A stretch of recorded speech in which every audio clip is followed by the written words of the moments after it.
Good morning, and welcome to our webinar. John Davis, and want to talk to you a little bit about what we're going to cover this morning and a couple of housekeeping things. So before we get started, I'd like to go over that the webinar is being recorded, and the recording will be shared to all of the registrants with the session. So if you miss anything, that you can revisit this. We also have a policy and procedure I'm going to talk about in here, and we'll share that with you also after the webinar. All attendees are currently muted to minimize background noise. If you have any technical issues, feel free to reach out into the chat. And lastly, feel free to ask questions in the question and answer box. And at the end of this webinar, I will go over those questions and answer them one by one. So let's get started. This whole series here that I'm doing is I'm teaching safety throughout the next 12 months on different subjects that can help with your safety and your operation. So last month it was about motive. This month it's about the VEDRs, and we're just keep this series going each month to discuss different things that can help with your operation. One of the things that when I'm working with contractors that a lot of them don't know about their safety results summary report, their SRS report, that they don't really know how this KI stuff really affects them. The first thing I want to cover on the safety results summary report is my understanding is Line Haul has come up with their Spotlight program through MyGroundBiz, and my understanding is you can now get your safety results summary report in that portal. It's my understanding it's under the safety tab inside of that portal. So instead of going to your line haul manager and getting it like we used to, you can get it directly from the Spotlight portal on MyGroundBiz. So that's the first thing. Second thing is when the cameras were changing over to the AI portion, the points on the safety results summary report was 5 points. That went for 6 months, but now we're past that and we're back to 23 points for a pass or fail on the KI score on the SRS report. So if you look at your SRS report, it's down at the bottom and it gives you a whether you passed or fail.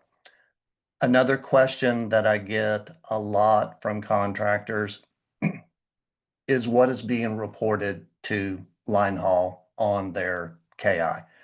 And the answer to that is they are simply getting the pass or fail. So I get contractors say, oh, I had 50 following distance events, or all those events going over to Line Haul, and they're looking at all of them. The answer is no. They're just getting the information of whether you passed or failed on your KIs. Another issue that comes up with contractors is you may have more than one VEDR camera system, meaning that you could have, 5 trucks with one camera and 5 other trucks with a different camera. You would see on your SRS report actual pass fail scores for each VEDR vendor. And so you could pass on the one set of trucks, the one set of 5, and you could fail on the other set of 5 because both of those VEDR vendors are reporting to Line Haul whether you passed or failed. So there's things about that you need to keep in mind is your score is based mathematically on the number of active trucks that you have in the month. And so if you get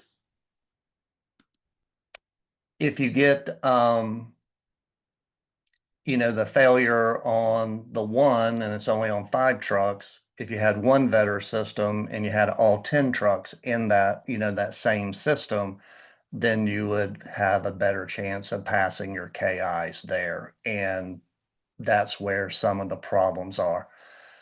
We're going through a lot of change right now with Motive being the single ELD provider. And, if you're deciding to go over to Motive cameras in that, but you still have contracts with your old camera systems that you're going to, be doing that where you split up the fleet saying, all right, I have 20 trucks. I'm going to put 5 Motive cameras in first and then switch them over 5 every so often. You're going to have that problem where you're reporting 2 KIs onto your safety result summary report.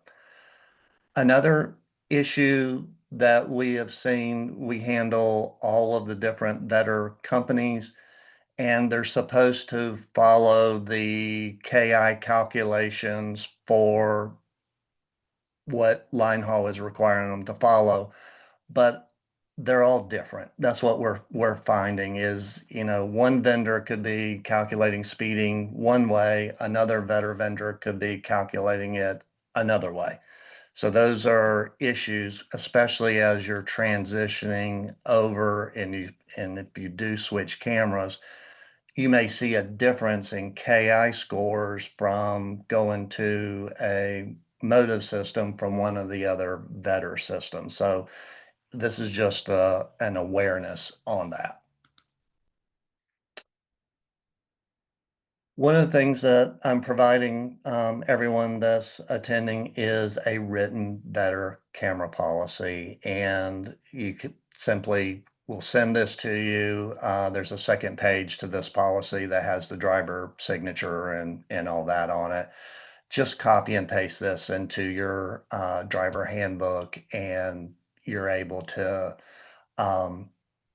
edit it to make it fit your operation. But this is really the crux of everything is if you're trying to pass your KIs, you've got to have rules in place to make sure that your drivers are following those rules. And then is there a disciplinary action that's associated with that? And that's really the big difference on just, okay, I've got my cameras in there. I'm required to have them in there, and you don't really have a policy. But we're going to supply this to you. You just make changes, copy and paste it into your handbook or an email to your drivers or whatever, however you deliver to your drivers that you get this policy done and signed.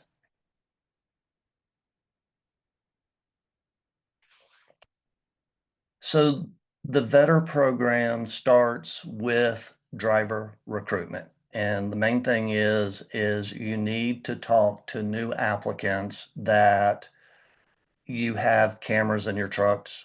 These are the rules of that camera that's in the truck. Don't want it obstructed. I don't want you messing with my camera. I don't want you putting tape over it, putting your hat over it.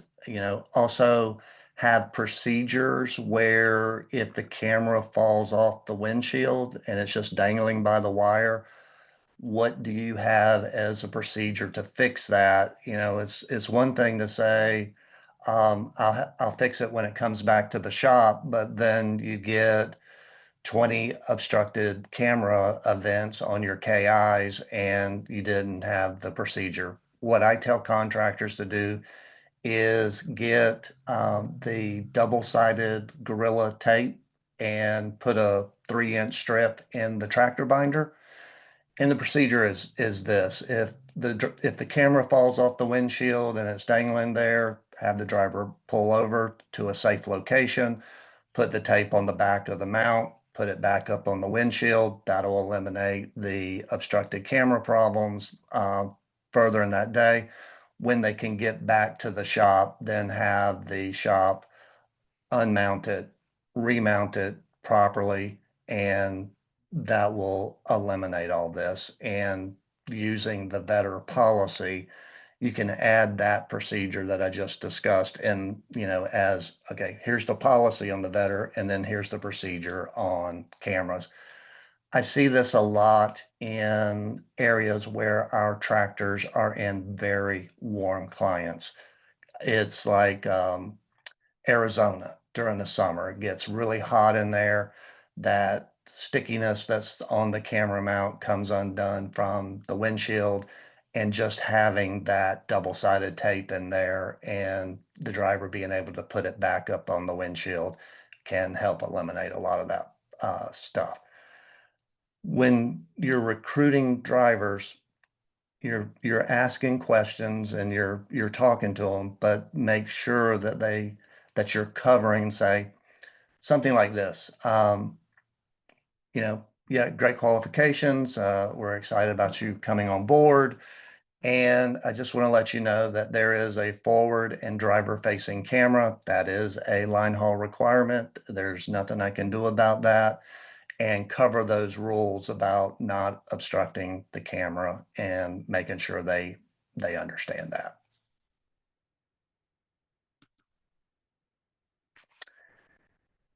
This is a subject that comes up when I'm doing group safety meetings. I'll be in front of a bunch of drivers and they will start on me, and they're going, your camera is going off all the time. Your camera is, loud. Your camera is, aggravating. It's this and that. And of course I have to tell them it's not my camera, but I understand what's going on.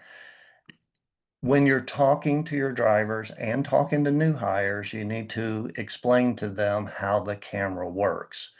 So the camera with the AI is giving audible alerts. Those audible alerts are telling the driver there's an unsafe behavior that it is detecting, and gives the driver an opportunity to correct that behavior in a few second window. And if they correct the behavior, let's say they're not wearing their seatbelt and they put their seatbelt on, then it won't trigger an event. You have to explain this to the drivers. They're really struggling understanding what's going on with those alerts in cab with the camera talking to them. And you've got to explain it just like that. The alert is telling you to correct the behavior, whether it's they're speeding, slow down. Following distance, back off. Not wearing your seatbelt, put it on. Camera problem, fix it. It's those type of things that it's telling them to fix this problem, and then these events will not go to your dashboard that you have to deal with them on that. Another common problem is when I'm in those safety meetings with drivers, some drivers will complain that the alerts are too loud.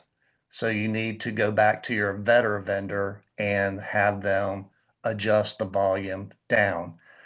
There is no adjustment to the camera in cab that I have seen with any of our camera vendors. So the process is if the driver says the camera is too loud, then you would contact your support with your VEDR vendor and say, in truck number 525123, I need the volume turned down.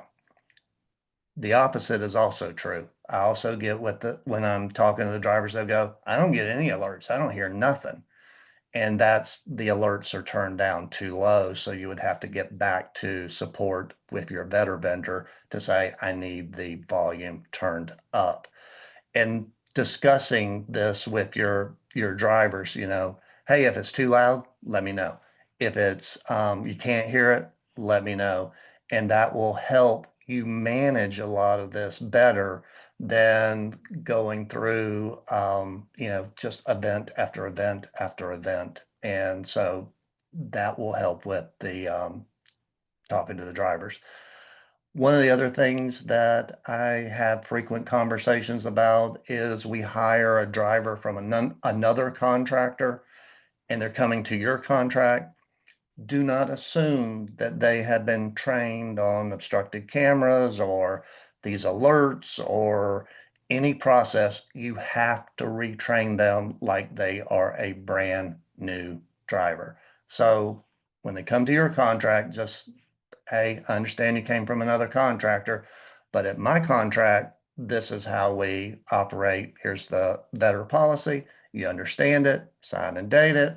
Here's how the alerts versus the events work. You understand that. And then you'll be in a much better position with handling these. So becoming a KI master, so to speak, everything I just talked about is going to make your life a lot easier on managing the day-to-day problems with your KI problems and making sure that your drivers understand what their requirements are and what they're supposed to be doing. So you want to, whichever VEDR vendor you're using, you want to review that dashboard every single day.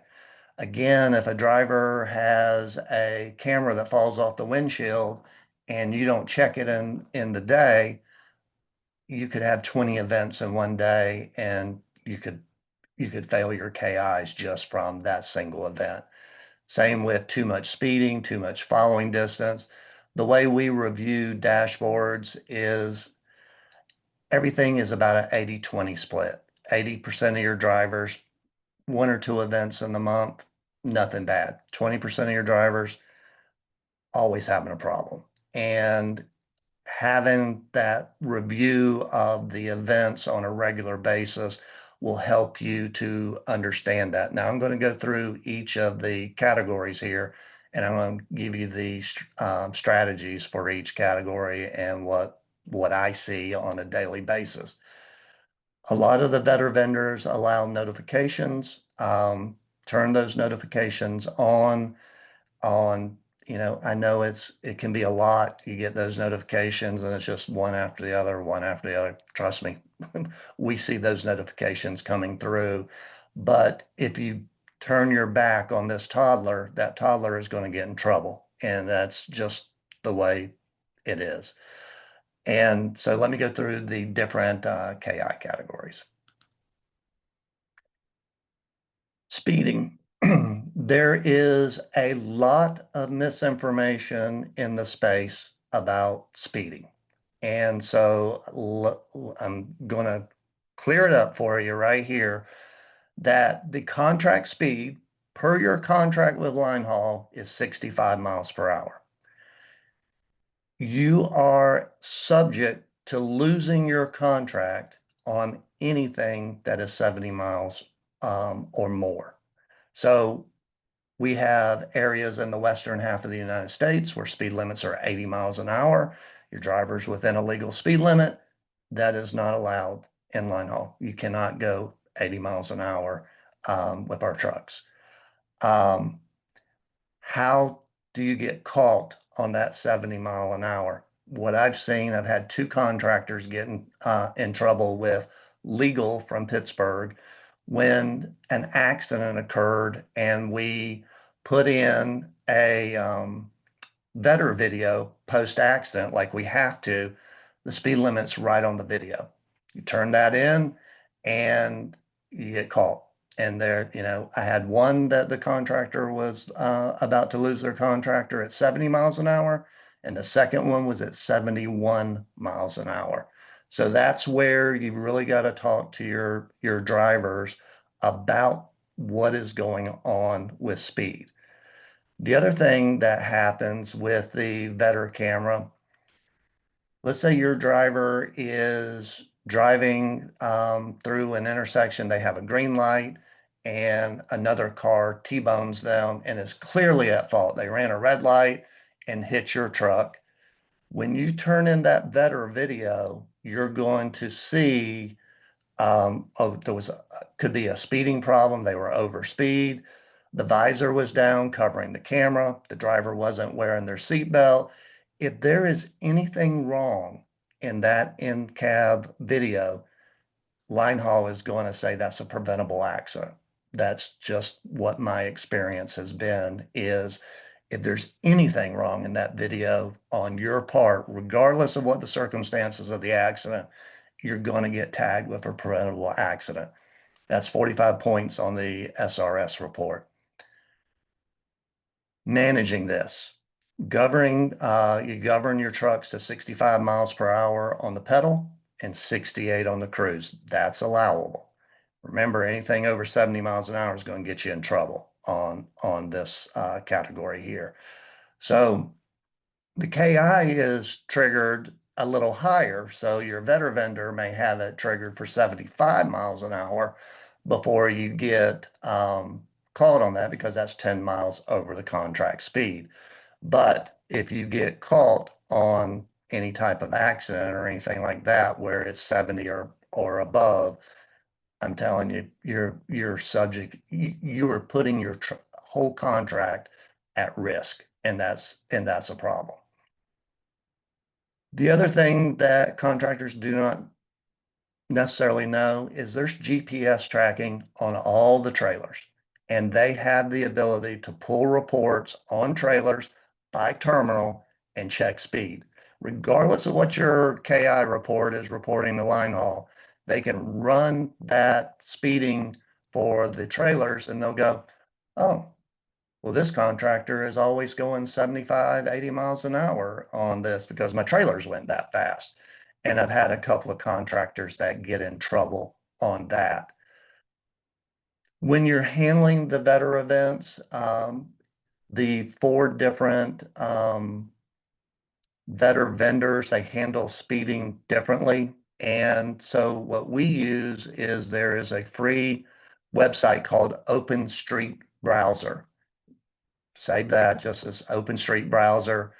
And the way that you are verifying speed. So what happens in a lot of times with the VEDR vendors is your driver is on the interstate in a 65 mile an hour zone, but it's picking up the service road next to the interstate. It says 45, and then you get tagged with an event that's 20 miles over the speed limit. So you can go to OpenStreet Browser. The workflow to that is you go to the camera event, you grab the latitude and longitude from the camera event, you go to OpenStreet Browser, you put the latitude and longitude in there, and then you can see what the speed is there, the true speed. And then if you see that, oh, it's the speed limit on the interstate 65, but it's obviously picking up the service road, you can take a screenshot of that from OpenStreet Browser and use that in your dispute with the VEDR vendor to say, I have verified this from OpenStreet Browser, and this is what I have to dispute this event.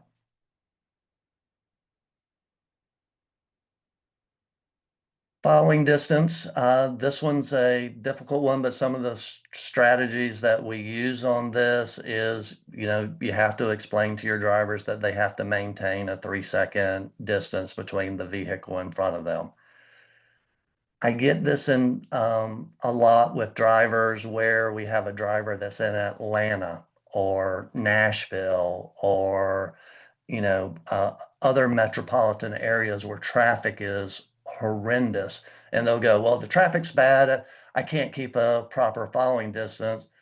What I do is I look at the rest of the drivers in that market. So when you're running at it, let's say you're running at a 303 or 305, and that's Atlanta, and you have 20 drivers, and you got one driver that's really bad at following distance, but your other 19 drivers are not throwing that many events. It's a driver problem. It could be a camera calibration problem too. So you might want to look at that. But generally, it's a driver problem and on that. When I identify that problem, what usually solves that problem is the driver does not understand what a real 3 seconds is. And that's because they drive their personal vehicle the same way they drive your truck, is they just drive too close. So when we see drivers that are just really horrendous on following distance, if you have the personnel, a BC lead driver, trainer, do a ride along with those drivers. Get them out, ride along with them, as you're passing signs, that's what you do. You pick a marker and you go, all right, see that sign? We're coming to it. 1001, 1002, 1003. That is a proper distance. Every time that we do that, the following distance problem stops with that driver because it's just, they thought they had a good following distance and they just don't. The other problematic problem we have with drivers is with spot drivers. Spot drivers, even though they're in the line haul space, but they're moving trailers all day. What I see with those drivers, they're used to driving in the locale that they are moving trailers in, and they just don't understand the proper following distance. So working with your spot drivers to say, hey, you got to open the distance a little bit more and maintain this, and that will help solve those problems there. Seat belts. So the things that I see over and over with seat belts, drivers that wear reflective vests, whether they are the vest or the jackets or anything like that, the AI has a horrible time seeing that seat belt. And so what the driver is hearing, they're hearing those audible alerts that you need to put your seatbelt on. You need to put your seatbelt on. I always tell the drivers to, have fun with it. They put, their thumb under the seatbelt and talk back at the camera, sometimes very colorfully. And they, I'm wearing my seatbelt. Well, that obviously helps with disputes on doing that. Making sure that your drivers understand that they need to wear their seatbelt on the terminal. That's where we see most of the events. I tell drivers, they complain to me. They go, well, I'm putting, my sets together. It's a pain. It takes a half a second to put the seatbelt on. I also tell them the yard dog will bite you. They will hit you, and you need to have your seatbelt on. The VEDR vendors, they will say that if you are actively backing under a trailer, that you can get away with not wearing a seatbelt. Again, are you going to train your drivers to wear their seatbelt at all time, or are you going to spend time doing VEDR disputes because the VEDR vendor doesn't know you're backing under a trailer? That's really what you're trying to decide there on if this is going to work for you and all that. The other thing is certain veteran vendors is if the seatbelt is across the shoulder, it's good. If it's across the deltoid, your driver is wearing their seatbelt, but it's hanging on the deltoid, they're going to say that is not a valid event and you're not going to win the dispute. So that's not a driver problem. The driver's wearing his seatbelt. And so it's not his problem. It's a mechanical problem. And so in your older trucks where the seatbelt is just worn and loose and it doesn't retract, very well, fix those seatbelt issues so your driver doesn't get tagged. Because what happens is they are hearing in the in-cab alerts, you're getting those events, you're going, driver, you need to do better at wearing your seatbelt. No, it's really not the driver's fault. It's just a mechanical issue. We also have issues with seatbelts that humans are not all the same height and shape and size. So you need to be prepared on drivers that need seatbelt extensions or seatbelt, the little furry things to make it more comfortable. Had a driver recently that had an insulin pump that was attached to the side, and they had a problem wearing the seatbelt. So trying to figure out the accommodations on those things will really help you eliminate those type of events hitting your dashboard, and you don't even have to deal with them.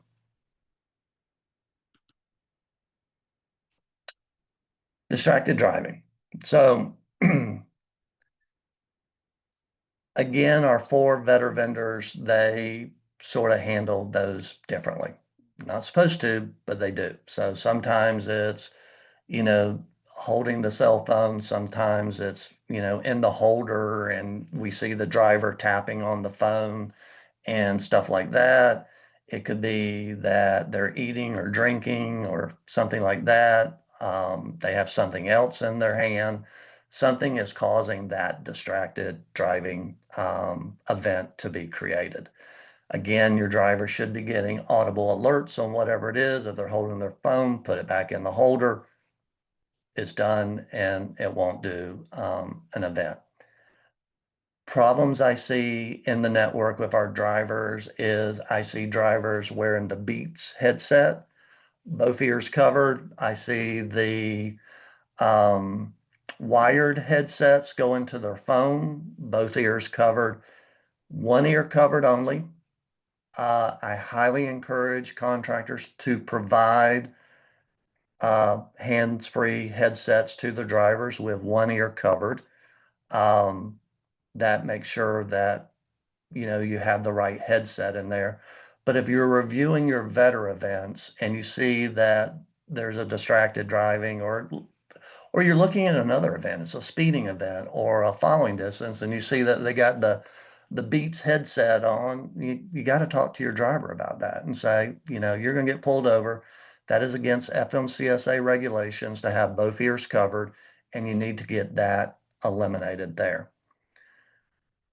The other thing that I encourage contractors to do is provide cell phone holders and mount them in the exact same spot in every single one of your trucks. It helps you manage the events better. So, you have 3 trucks over here that are mounted on the left-hand side of the dashboard, and you got the rest of the trucks on the right. You're playing too much of managing that than just putting it all in the same spot, because the cameras can see the phone in the holder, and then if the driver's up there, tapping on it and things like that, you're going to get those distracted driving. The FMCSA regulation is a one-tap procedure. That means that if the phone rings, you can tap the phone once to answer a call. That does not mean that they can have it in there and, be texting, hey, boss, I had the phone was in the holder, but still can't do all the texting and everything like that. So consider providing the cell phone holder, mounting it in the same place in every truck. Consider getting the hands-free headset, one ear only, and putting that in place. It'll get you better results on that. The other thing that we see a lot is on the terminals. Linehaul put the dispatch app, the mobile trip app, on the cell phone.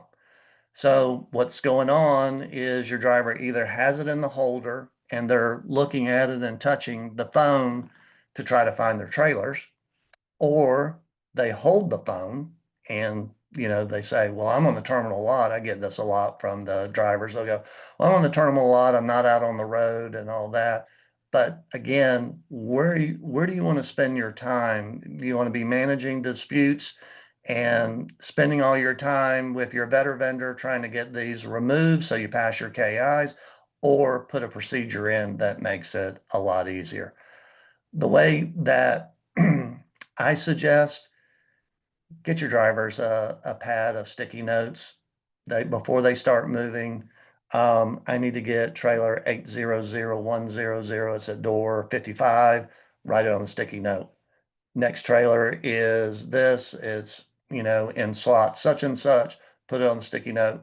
Put it on the steering wheel or at the top of the steering wheel so they can refer to it. It gets the phone out of their hand, and that's a good strategy on not looking at their mobile trip app while they're driving through the terminal. The other thing that happens on the terminal a lot is drivers start with either messing with their ELD, going to yard move, or looking at their phone on where they need to go drop their trailers or get their trailers or whatever. Tell them you've got to keep your phone out of your hand when you're going through the gate. If you're in a facility where there's a guard there and they have to hand the phone to them to show them the mobile trip app and all that, that's fine. Hand it.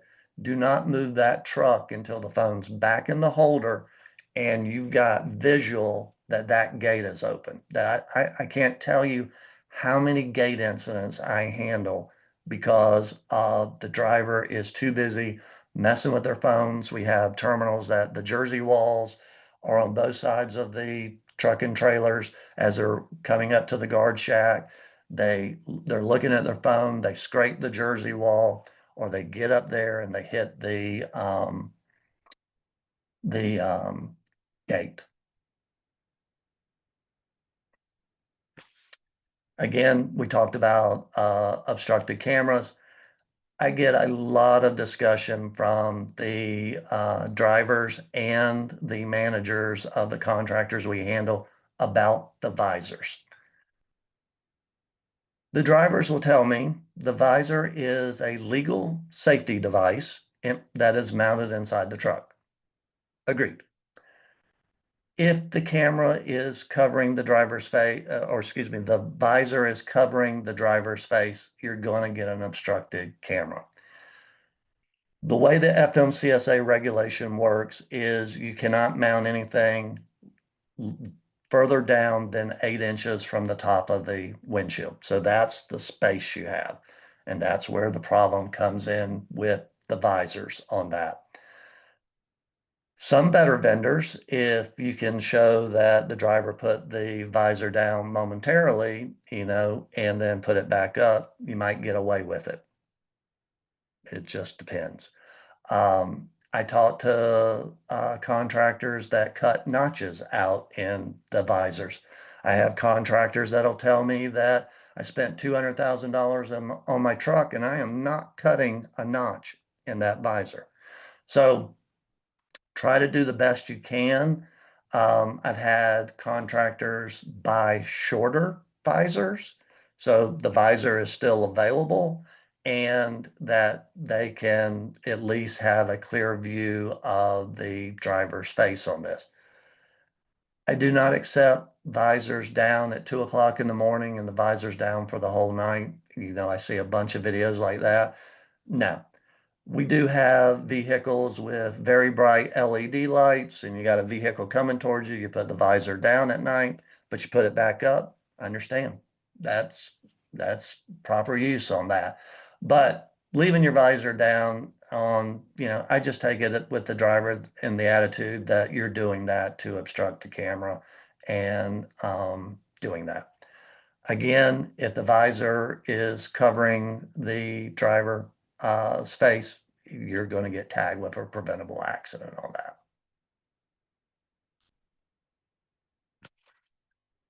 Better disputes. So it used to be that we could dispute events throughout the month and we could, okay, it's the second week of the month, third week of the month. All right, I need to spend some time. I need to log in. I need to go through all my events and I need to go dispute the ones that I need to dispute. Several of the VEDR vendors have adopted a 7-day window to dispute events, and this is a line haul rule. That's what's supposed to happen. And so you really need to log in. I prefer you log in every day so you can stay ahead of everything, be that KI master on that, and that you are clearing these out regularly. If you don't do that, then what happens is these events will pile up on you. Let's say if you went a week or 2 weeks and you didn't look at these events and you have a driver with a following distance issue, it's one thing to talk to the driver about that, but if you talked to them 5 days ago, you wouldn't have 20 following distance events, hopefully, by talking to them on that. So really getting in there, doing the disputes, speeding. I told you about the OpenStreet browser. Use that tool. It's free. Get the screenshots on that. Put those in for any of those speeding disputes on that. We have almost We have one better vendor that doesn't have live reviews right now, but they are moving to that. And so having those screenshots and things like that will help with those disputes going forward. Seatbelt issues. I get a lot of videos that I look at that it's very hard to see the driver wearing the seatbelt. Either they got their jacket on or whatever. It's difficult, so you may have to pull, you're getting a 10 to 12-second review in your event. You may have to pull another minute or two to go, oh yeah, I see that driver's wearing their seatbelt, to get that screenshot to send it in on your dispute. Obstructed cameras, it's again, you can try on the visor disputes. I put in those that follow what the driver says. This is a safety item built into the vehicle. It's there for a purpose. I've won some disputes at that. Some I haven't won on that. So it's just something that you can add into your dispute to say it is a legal safety device. It is used. Driver was using it properly. You can obviously see in the video that the sun was right in his eyes, or it's at night and there's a vehicle approaching him with the LED lights and things like that. So those better disputes are with your better vendor. Then there are disputes that come up with Schedule B problems. So you have a truck that was, and I'm knocking on wood here, a truck that was involved in an accident and it is in the shop for 2 months. If it's still showing on your Schedule B and supposed to be an active vehicle in your VEDR dashboard, then it's going to cause you to have KI problems and possibly a KI failure on that. So you need to take your Schedule B, your list of trucks on Schedule B, and then your list of trucks in your VEDR dashboard and make sure that those match. Another example of a truck being put out of commission is what I call legal jail. It's been involved in an accident, it's been repaired, but it's in a legal hold for whatever reason. And generally they red tag that tractor and it's done.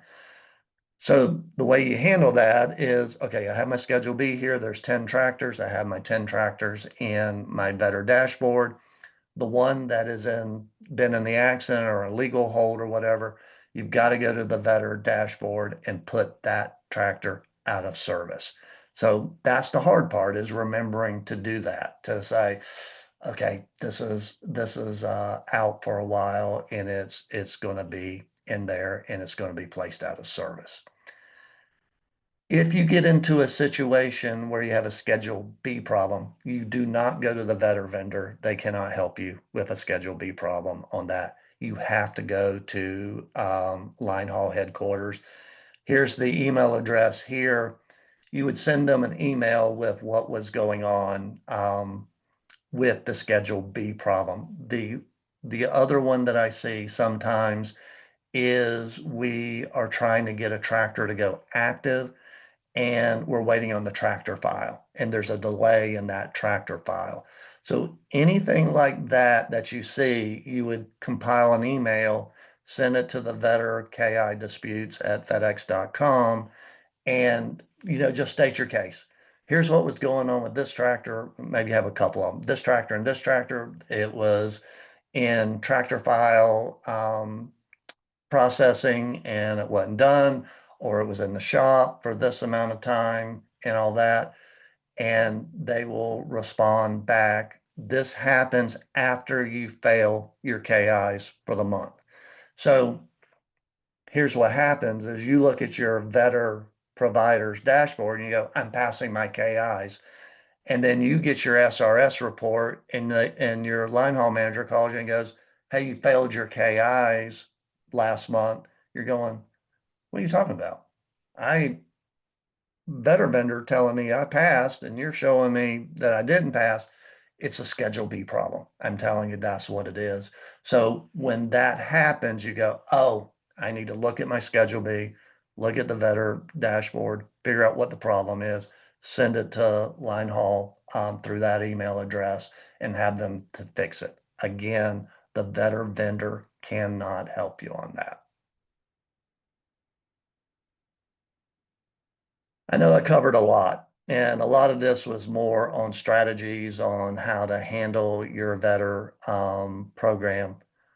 I want you to take the information that I provided to you in this presentation and start putting together a more formal VEDR program. You'll get the policy and procedure. Take that, copy and paste it into your own handbook, or get it out to your drivers, have them sign it and date it. I always suggest that with contractors that you have that signing of any policy and procedure, including your handbook, by electronic signature, so that you say on this date you understood, you received this document, you signed it, you dated it, and then that way you're able to put in your disciplinary action based on the policy. Real quick, the way I handle disciplinary action is a 3-paragraph discussion. You can call it an action plan, you can call it a disciplinary action, whatever you want to call it. The first paragraph is the policy. Here's the VEDR policy, da da da da. Second paragraph is the behavior that broke the policy. Policy at the top says you are to wear your seatbelt at all times in the truck as it's moving. The behavior part is we had this event, this event, this event, that you were not wearing your seatbelt and you broke the policy in the first paragraph. And then the third paragraph is what behavior that you need them to do to correct the behavior that they were doing unsafe. So again, it would be first paragraph is stating the policy. Second paragraph is the behavior that broke the policy.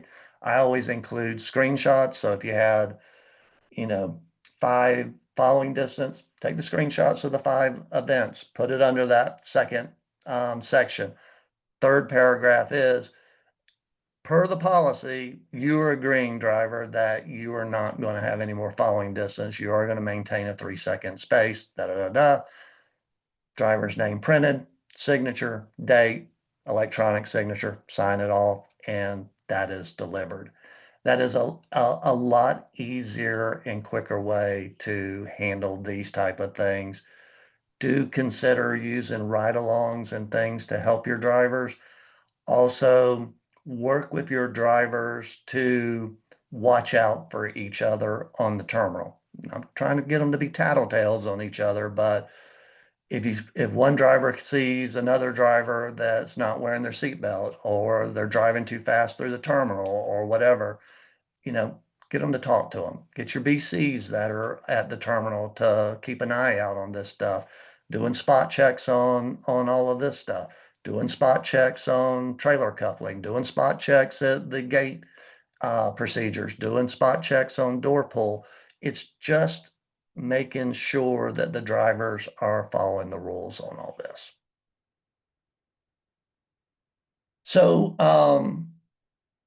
I've got one question here, and this is a good question. I get this a lot. It's what happens if the driver is going downhill? We get a lot of that where the driver just kicks the vehicle out of gear and they're going downhill and they're going too fast. Number one, these trucks and trailers are not built to go over 70 miles an hour. They just aren't. Anything that's going downhill usually has a grade percentage and telling drivers to go into lower gears. So they got to follow those rules. You've got to tell the drivers that anything over 70 miles an hour is going to put you at risk of losing your contract if you get caught. And remember, you're going to get caught if there's an incident that line haul asks for a VEDR video. They're going to catch you up there. They're going to catch you speeding too much through the terminal lot.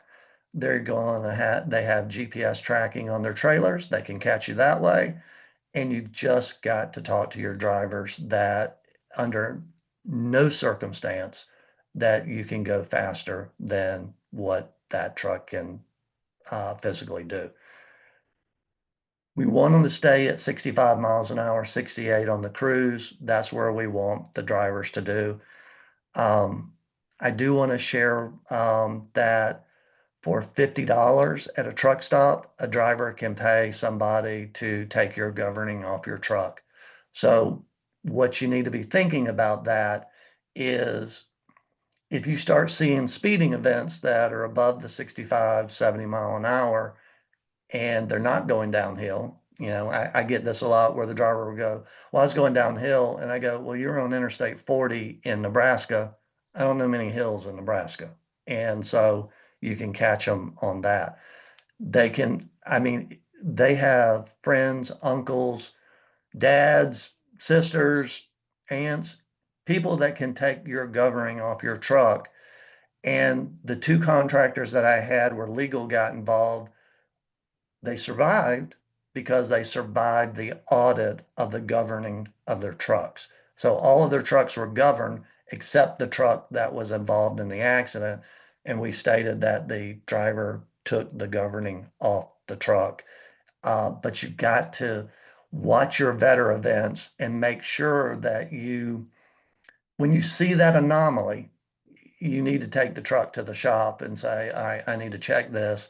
And you need to make sure to tell your drivers that if you change the governing on my truck, I'm terminating you today. That's just the way it's got to be. It's one of those things that we've been rocking and rolling for a few years on this. And again, line haul is just getting pass or fail and not getting the speeding events. And we just are lucky. That's really what it is with the contractors. They're just lucky not to get caught. But the ones that get caught, it's literally a very bad day. And in those two incidents I'm talking about, they shut the operation down until that investigation was done. So if you think about that, your tractors are going to get parked, and that's not what you want to do. So, and that speeding, you make sure that you have the governing right, 65 on the pedal, 68 on the cruise. Anything above that, you better be on your driver taking care of that. Anyway, I really want to thank you so much for spending time with us. We will get the recording of this webinar to you. We'll get you the policy and procedure. We'll add this to our website at linehaulcentral.com to give you some additional resources on this. And I hope you'll join me next month as we continue our monthly safety training on the different aspects of line haul. Thank you.